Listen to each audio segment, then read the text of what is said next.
Meet the King of Saxony. He has the longest head feathers of any bird.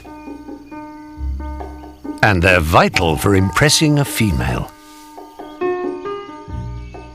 But first, the king must advertise for a queen. But is the right one here for him? That could be her. Time to head down to his display vine. She's definitely up there.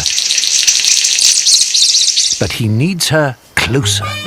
And when she is, he can begin his routine.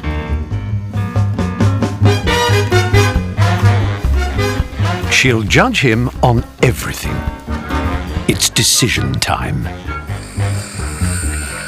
So, is he